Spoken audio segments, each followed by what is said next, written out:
जिला प्रशासन आपका, राहुल करडिले आपका, किरण अंबेकर आपका जो नेचर है वो भेदभाव वाला है, गैर बराबरी वाला है। आप बहुत नस्लवादी हो, आप जातिवादी मानसिकता के हो। आपने जानबूझकर गरीबों के पैसे उनकी यादी में के नाम देकर रोके हुए, और इसीलिए हम चाहते थे कि कलेक्टर यहाँ आए, लेकिन तुमने अपनी वर्ण व्यवस्था का वर्चस्व फिर भी दिखा दिया कि एक हमारे ओबीसी डिप्टी कलेक्टर को टेक्निकल उसको भेजकर ये डिक्लेरेशन कराया। लेकिन याद रखो, ये संविधान का राज है, यहाँ पर तुम्हारे मनुवादी मनुस्मृति का राज हम चलने नहीं देंगे। हम आज टकराए हैं, हम कल भी टकराएंगे, लेकिन जब तक हम जनता को उनका अधिकार नहीं दिलाएंगे, आपसे बार बार टकराते रहेंगे। और नांदेड़ में बाढ़ पीड़ितों के हक के लिए पिछले 2 दिनों से चल रहा अनिश्चितकालीन अनशन आखिरकार समाप्त हो गया है। वंचित बहुजन आघाड़ी के महाराष्ट्र उपाध्यक्ष फारूक अहमद ने जिला प्रशासन द्वारा सभी मांगे मान लिए जाने के बाद अपना आमरण अनशन तोड़ दिया है। ये बाढ़ प्रभावित हजारों परिवारों के संघर्ष की एक बड़ी जीत मानी जा रही है। फारूक अहमद के स्वास्थ्य को लेकर बढ़ती चिंता और जन दबाव के बाद जिला प्रशासन ने अनशन स्थल पर पहुंचकर आंदोलनकारियों से बातचीत की।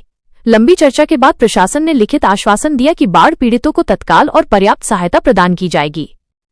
तत्काल आर्थिक सहायता, सितंबर 2024 और अगस्त 2025 की बाढ़ से प्रभावित सभी परिवारों को तुरंत आर्थिक सहायता राशि दी जाएगी। विशेष पैकेज का वादा, नांदेड़ जिले में बाढ़ से हुए भारी नुकसान की भरपाई के लिए एक विशेष पैकेज को मंजूरी दिलाने हेतु शासन को प्राथमिकता से प्रस्ताव भेजा जाएगा। सर्वेक्षण और पुनर्वास, बाढ़ से प्रभावित सभी क्षेत्रों का सर्वेक्षण जल्द से जल्द पूरा किया जाएगा और बेघर हुए परिवारों के लिए पुनर्वास की प्रक्रिया तुरंत शुरू होगी। किसानों और पशुपालकों की मदद, फसल हानि और पशुओं के नुकसान के लिए भी मुआवजा तुरंत वितरित किया जाएगा। अनशन समाप्त होने की घोषणा के बाद अनशन स्थल पर मौजूद लोगों में खुशी की लहर दौड़ गई। खासकर बाढ़ से प्रभावित महिलाओं ने फारूक अहमद को दिल से दुआएं दी। कई महिलाओं की आंखों में खुशी के आंसू थे और उन्होंने कहा कि इस मुश्किल घड़ी में फारूक अहमद ने उनकी आवाज बनकर लड़ाई लड़ी है।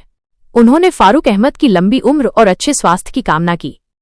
फारूक अहमद ने जनता और कार्यकर्ताओं का आभार व्यक्त किया और कहा कि ये जीत अकेले उनकी नहीं बल्कि उन सभी लोगों की है जिन्होंने इस संघर्ष में उनका साथ दिया।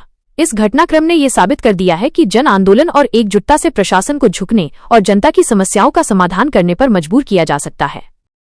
अच्छा रखो, दौलत दो, बुढ़े बुढ़े होके जीवो, अल्लाह उनको अच्छा रखो, हर बला हर मुसीबत सारे विचारों ने